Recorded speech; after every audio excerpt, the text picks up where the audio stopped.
السلام علیکم ورحمۃ اللہ وبرکاتہ۔ اللہ سے دعا کرتے ہیں کہ آپ لوگ خیریت سے ہوں گے۔ بندر بنائے جانے کا عذاب۔ تو اس ویڈیو میں بنی اسرائیل JEWS کیوں بندر بنے اور اصحاب سبات پہ عذاب۔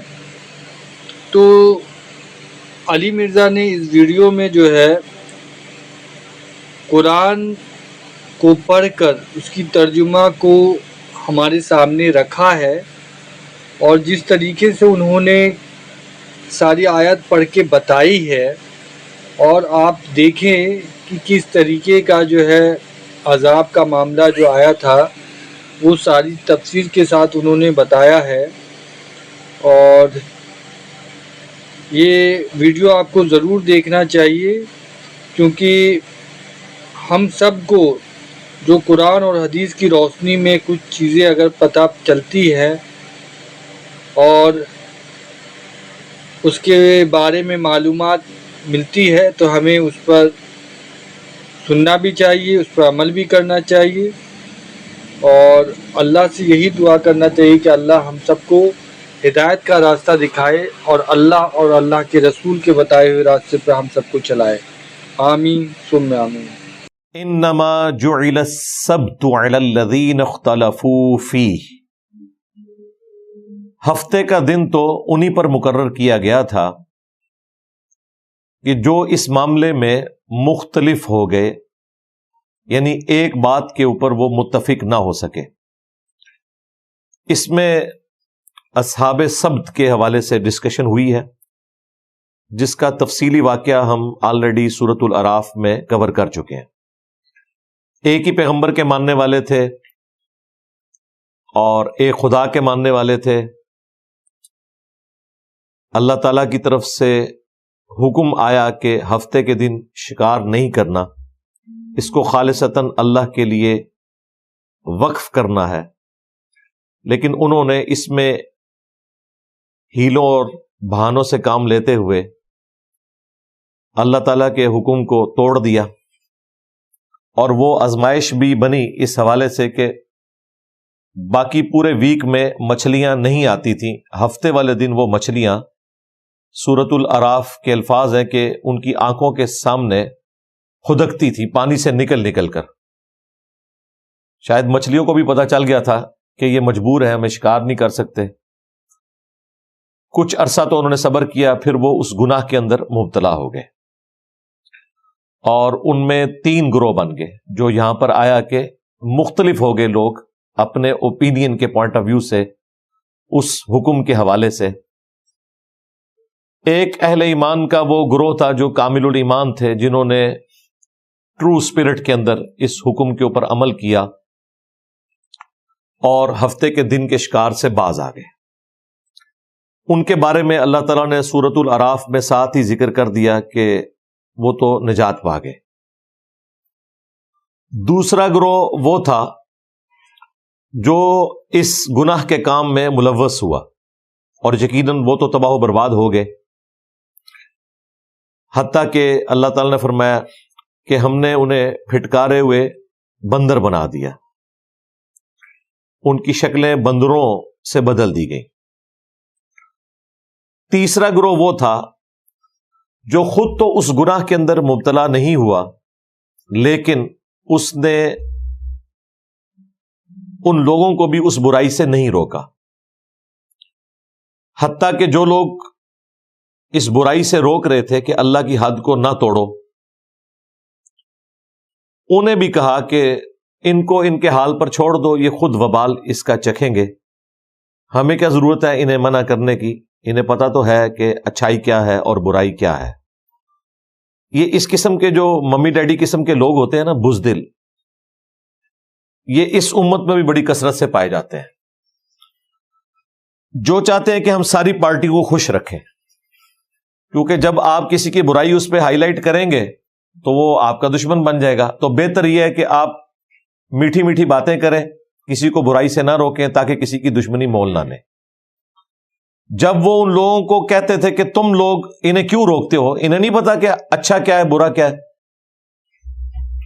تو وہ لوگ جواباً یہ کہتے تھے جو کامل الایمان تھے کہ ہم اس لیے انہیں برائی سے روک رہے ہیں کہ ہم اللہ کے حضور اپنا عذر پیش کر سکیں کہ یا اللہ ہم خود تو برائی سے رکے تھے، اگرچہ انہیں زبردستی روک نہیں سکے، لیکن ہم نے انہیں اعلانیہ خبردار کیا تھا کہ اس پر اللہ کا عذاب آ جائے گا جو حرکت تم کر رہے ہو، تاکہ قیامت کے دن اگر اللہ تعالی ہمیں پوچھے کہ ایمان کا تقاضا تو یہ تھا کہ تم نے برائی سے روکنا ہے، تم نے کیوں نہیں روکا، تو ہم جواب دے سکیں کہ ہم نے تو کوشش کی تھی۔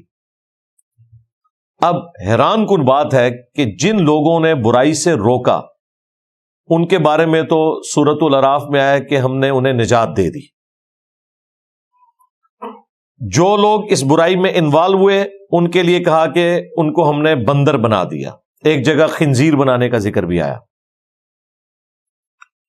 جو یہ سب کو خوش رکھنے والے چاپلوسی کرنے والے لوگ تھے، جو ساری پارٹی کو خوش رکھتے تھے، اگرچہ وہ خود گناہ نہیں کر رہے تھے، ان کو اللہ تعالیٰ نے سورۃ الاعراف میں ان اٹینڈڈ چھوڑ دیا، ان کا انجام بتایا ہی نہیں، تاکہ ایک تلوار لٹکتی رہے۔ میرا تو اپنا خیال ہے قرآن کے اسلوب میں کہ وہ بھی تباہ و برباد ہو گئے، کیونکہ جب اللہ نے نجات پانے والوں کا ذکر کیا اس میں انہیں شمار نہیں کیا۔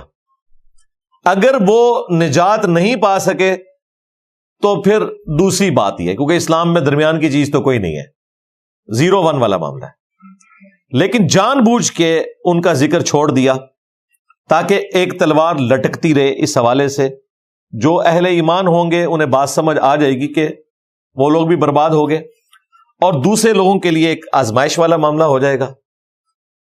یہ بات میں اس لیے کر رہا ہوں کہ اسی کانٹیکسٹ میں المستدرک للحاکم میں بڑی تفصیلی حدیث ہے جس میں اصحاب سبت، جن کو اللہ تعالیٰ نے بندر اور خنزیر بنا دیا تھا، ابن عباس رضی اللہ تعالیٰ عنہ جب بھی یہ واقعہ بیان کرتے تھے، المستدرک للحاکم میں تفصیلی حدیث ہے، تو وہ ان آیات پہ آ کر رویا کرتے تھے اور کہا کرتے تھے کہ کاش مجھے معلوم چل جائے کہ اللہ تعالیٰ نے اس تیسرے گروہ کے ساتھ کیا کیا جو خود تو گناہ میں مبتلا نہیں ہوا لیکن اس نے برائی سے روکا نہیں ہے۔ یعنی وہ اس چیز کے اوپر پریشان تھے کہ کوئی مجھے پلی مل جائے کہ اگر کوئی نجات کا ذریعہ وہاں بھی بنتا ہے تو پھر انسان وہ والا موقف بھی اڈاپٹ کر سکتا ہے۔ ابن عباس ہمارے سامنے موجود ہوتے تو ہم بڑے احترام سے انہیں عرض کرتے کہ قرآن کا اسلوب اتنا واضح ہے، اللہ تعالیٰ اپنے احکامات میں کوئی لگی لپٹی بات نہیں کرتا۔ اگر اللہ تعالیٰ یہ کلیم کر رہا ہے سورۃ الاعراف میں کہ نجات دی ہم نے ان لوگوں کو جو برائی سے روکنے والے تھے، اس میں امپلائیڈ ہے کہ باقی سارے برباد ہی ہو گئے، کیونکہ اہل ایمان جو نجات پانے والے ہیں ان کا مرتبہ، ان کی عزت اور قدر اللہ کے نزدیک اتنی زیادہ ہے کہ یہ ہو ہی نہیں سکتا کہ اللہ تعالیٰ کسی کو نجات دے اور اس کا ذکر نہ کرے۔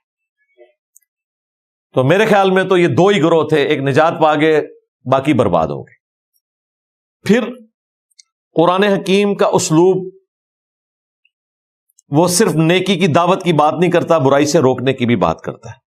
کنتم خیر امۃ اخرجت للناس تأمرون بالمعروف وتنہون عن المنکر، تم بہترین امت ہو جو لوگوں کے نفع کے لیے نکالے گئے، نیکی کا حکم دیتے ہو اور برائی سے روکتے ہو، اور اللہ پر ایمان لاتے ہو۔ ایمان کا ذکر تیسرے نمبر پہ ہوا تاکہ یہ بتایا جائے کہ اللہ تعالی پر حقیقی ایمان کا تقاضا یہ ہے کہ اللہ کے لیے آپ کے اندر حمیت موجود ہو کہ آپ لوگوں کو نیکی کی طرف بلائیں اور برائی سے روکیں بھی۔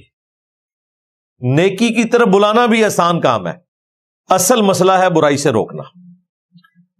اس کے اوپر پھر دشمنی اور ڈی فیم ہونے کا خطرہ یہ ہمیشہ منڈلاتا رہتا ہے، بلکہ ہو جاتا ہے. خطرہ کیا ہے؟ یقیناً ایسے ہی ہوتا ہے. جب آپ کسی کو نیکی کی طرف بلائیں وہ برا نہیں مانتا، لیکن جیسے ہی اسے کہیں کہ یہ تم غلط کام کر رہے ہو، تو بھائی یہ تو اولاد بھی ماں باپ سے سننے کے لیے تیار نہیں ہوتی ہے، اتنی ایگو آ جاتی ہے.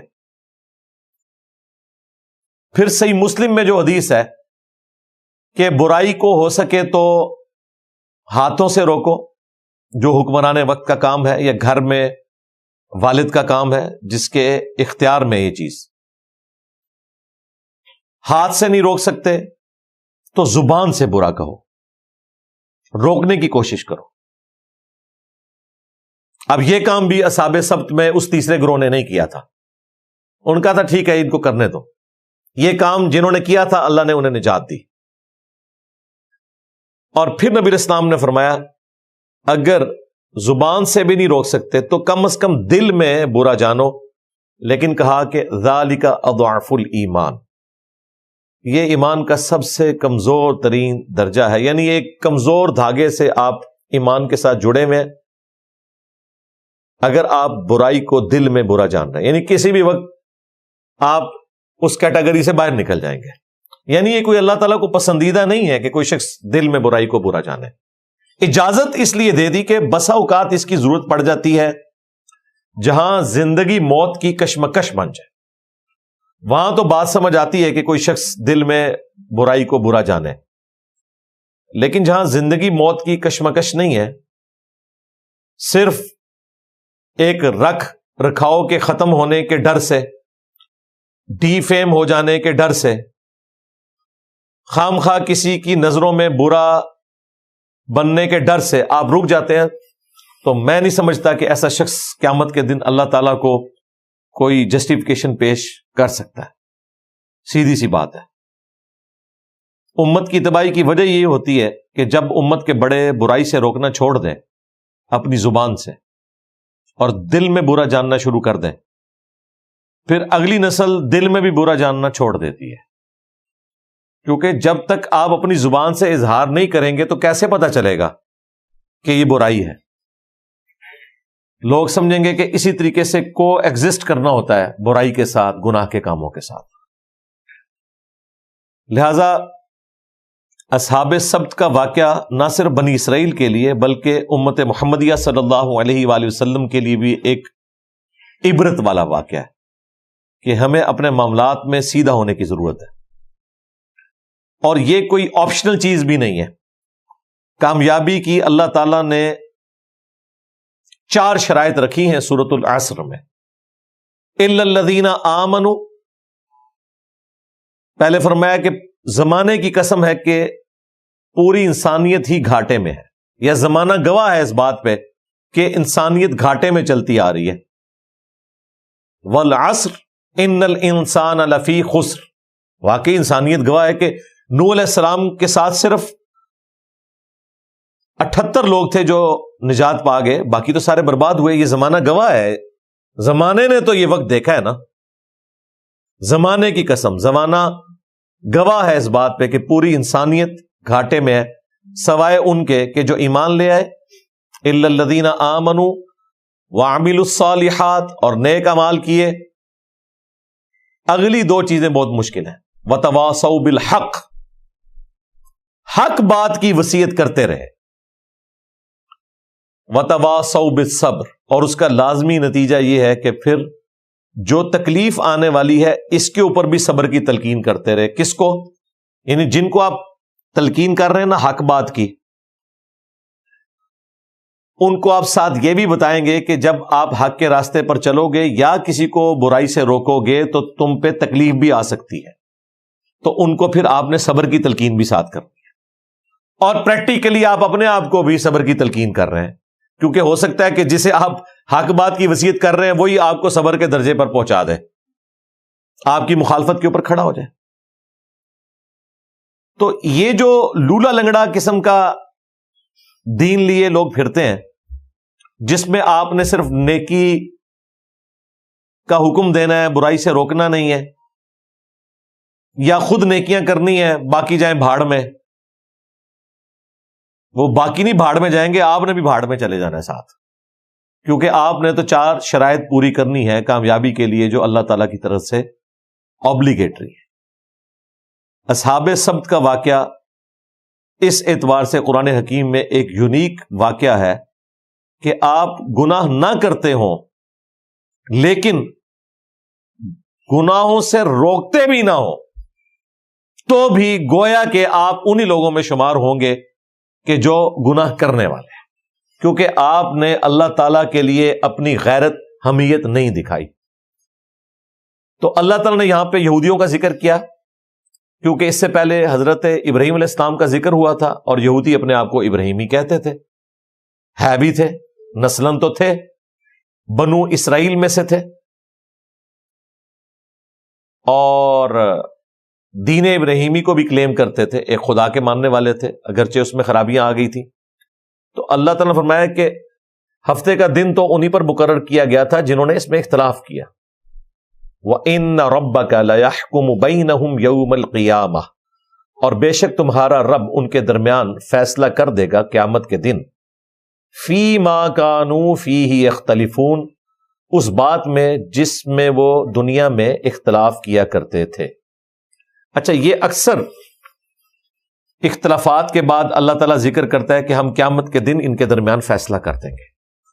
اس سے بعض لوگوں نے غلط رزلٹ نکال لیا کہ دنیا میں آپ کو کسی کو سمجھانے کی ضرورت نہیں، اللہ فیصلہ کرے گا قیامت والے دن کہ کون ٹھیک ہے کون غلط ہے۔ یہ تو بڑا خطرناک کھیل کھیل رہے ہیں آپ۔ اگر قیامت والے دن ایک قادیانی کو جا کے یہ پتا چلا کہ دنیا میں ختم نبوت کے نام کے اوپر جو مجھے دھوکہ دیا گیا تھا یہ تو کفریہ عقیدہ تھا، تو اس وقت تو فیصلہ اس کے لیے ہو جائے گا جہنم کا۔ اس وقت فیصلہ ہونے کا اسے کیا فائدہ ہوا؟ تو اس آیت کو اللہ تعالیٰ بیسیکلی دھمکی کے طور پر بیان کرتا ہے کہ یہاں تو تمہارے لیے کھلی چھٹی ہے، گمراہی پھیلا لو، آپس میں اختلاف بھی کر لو، ہو سکتا ہے کوئی چرب زبانی کی وجہ سے غلط نظریے والا اپنے آپ کو صحیح بھی ثابت کرتے، لیکن قیامت کے دن فیصلہ ہو جائے گا کس نے چرب زبانی کی اور کس نے واقعتاً اللہ کی وحی کے ذریعے اپنے عقائد اور نظریات کی اصلاح کی۔ ہمارے لیے یہ ہے کہ ہم نے دنیا میں فیصلہ کرنا ہے کہ کون سا راستہ حق کا ہے اور کون سا گمراہی کا ہے۔ آخرت میں جا کے تو پتہ نہیں لگے گا، لگ پتہ جائے گا۔ یہ کہتے ہیں نا آخرت میں جا کے پتہ لگے گا کون ٹھیک ہے کون غلط ہے۔ بھائی آخرت میں جا کے پتہ نہیں لگے گا، لگ پتہ جائے گا، کیونکہ اگر آپ غلط نکل آئے تو واپس تو آپ دنیا میں آ نہیں سکتے، ایک ہی چانس ہے۔ اگرچہ قرآن میں کئی مقامات پہ ہے کہ لوگ وہاں چیخو پکار کریں گے کہ یا اللہ ایک دفعہ دنیا میں دوبارہ بھیج دے تو ہم درست اعمال کریں گے، پیغمبروں کی پیروی کریں گے، لیکن اللہ تعالیٰ دوبارہ دنیا میں کسی کو بھیجے گا نہیں۔ لہٰذا دنیا میں آپ کو یہ پتہ چلنا ضروری ہے کہ کون حق کے راستے پر ہے اور کون گمراہی کے راستے پر ہے۔ یہ قیامت کے دن کا فیصلہ اللہ تعالیٰ نے رکھا ہے جزا اور سزا کے حوالے سے۔ اس میں تسلی ہے اہل ایمان کے لیے کہ آپ نے ٹینشن نہیں لینی۔ اگر دنیا میں لوگ آپ کی بات کو قبول نہیں کر رہے تو قیامت کے دن اللہ فیصلہ کرے گا، انہی لوگوں کے سامنے آپ کو جنت میں بھیجے گا اور انہیں جہنم میں پھینکے گا، اور اس فیصلے کے ذریعے آپ کے دلوں کو اللہ تعالیٰ ٹھنڈک پہنچا دے گا۔ اور جو اللہ کے باغی ہیں ان کے لیے بھی میسج ہے کہ یہاں تو تم چرب زبانیاں کر لیتے ہو، قیامت کے دن اللہ تعالیٰ تمہارے درمیان فیصلہ کر دے گا اور تمہیں اپنے انجام تک پہنچائے گا۔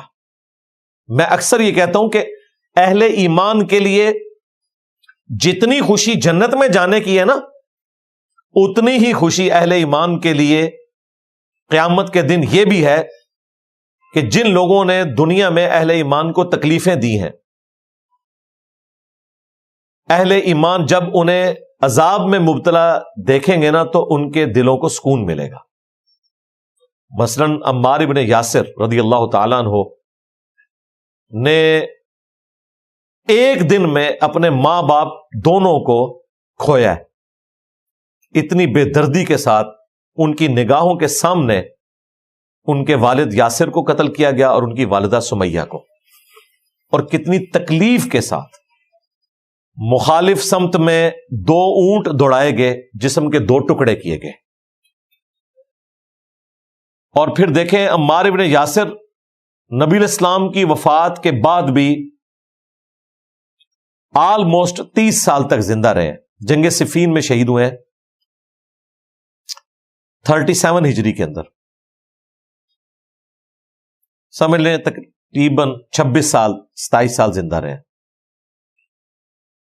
وہ 27 سال بھی آپ ذرا دیکھیں، اس وقت ان کی عمر 93 ایئرس تھی جب وہ شہید ہوئے ہیں.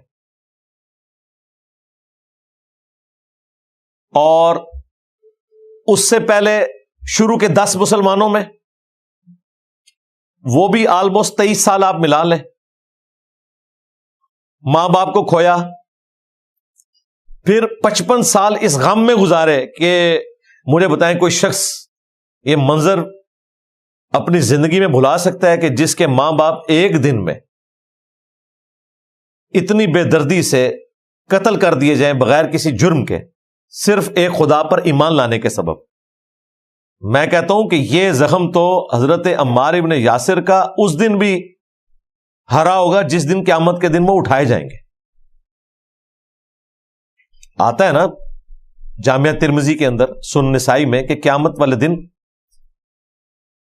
جو مقتول ہے وہ اپنے قاتل کو پیشانی کے بالوں سے پکڑ کے گھسیٹتا ہوا اللہ کے عرش کے پاس چلا جائے گا اور کہے گا یا اللہ آج مجھے انصاف چاہیے، اس نے دنیا میں مجھے کیوں قتل کیا تھا. اس حال میں کہ اس کی اپنی رگوں سے خون بہ رہا ہوگا. مقتول نے اپنے قاتل کو پکڑا ہوگا، دنیا میں تو قاتل نے اسے قتل کیا تھا نا. بخاری مسلم میں حدیث ہے قیامت کے دن سب سے پہلے قتل کے مقدمے کا فیصلہ ہوگا. ابو داؤد میں حدیث ہے نماز کا سب سے پہلے سوال ہوگا، وہ حقوق اللہ میں سے ہے، حقوق العباد میں سے قتل کا مقدمہ. اب قاتل اور مقتول کا معاملہ تو اپنی جگہ، جس کے ماں باپ قتل ہوئے ہیں، تو کیا عمار ابن یاسر ابو جہل کو اس کی پیشانی کے بالوں سے گھسیٹتے ہوئے اللہ کی بارگاہ میں نہیں جائیں گے؟ اور جب ابو جہل کو قیامت کے دن اللہ کی طرف سے عذاب دیا جائے گا، اس کے بعد جو حضرت عمار ابن یاسر کا کلیجہ ٹھنڈا ہونا ہے نا، وہ جنت میں جانے سے بھی نہیں ہوگا. اس لیے یہ تقاضا ہے، یہ اللہ کی رحمت کا تقاضا ہے کہ اہل ایمان کے دشمنوں کو عذاب دیا جائے، کیونکہ اہل ایمان کے دلوں کو ٹھنڈک صرف جنت میں جانے سے نہیں ہونی ہے بلکہ اپنے مخالفین کو عذاب میں دیکھ کر بھی ہونی ہے. مجھے تو بہت ہونی ہے جی، سیدھی سی بات ہے. وہ بزرگ بابے جنہوں نے رسول اللہ صلی اللہ علیہ وآلہ وسلم کے دین کے ساتھ غداری کی اور ہمارے آباء و اجداد کو باوجود اس کے کہ انہوں نے کلمہ بھی پڑھ لیا تھا اور بیچارے اپنی زندگی کو کنکلوڈ کر بیٹھے تھے، ان بے شرموں نے انہیں شرک کے اندر مبتلا کر کے اپنے بزرگوں کی تعلیمات دے کر تباہ و برباد کر دیا. اب یہ قیامت کا معاملہ تو اللہ کے سپرد ہے کہ اللہ تعالیٰ گیون سرکمسٹانسز میں کسے کتنی بات سمجھ آتی ہے اس کی بنیاد پہ کسی کے لیے درگزر کا معاملہ فرما دے. ان پرنسپل تو سیدھی سی بات ہے، جس نے شرک کیا ہے وہ تو مارا گیا. یہ اب اللہ کی مرضی ہے کہ کلمہ گو مشرک کے ساتھ کیا کرے قیامت کے دن. ان پرنسپل تو یہی ہے کہ اس کا انجام جہنم ہونے والا ہے.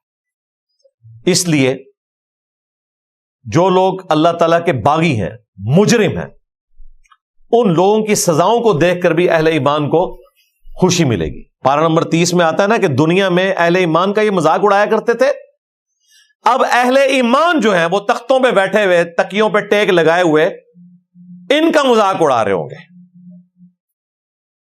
یہ تو قرآن میں رپورٹ ہوا ہے، یہ صرف میری تھیوری نہیں ہے، یہ پریکٹیکل ہے.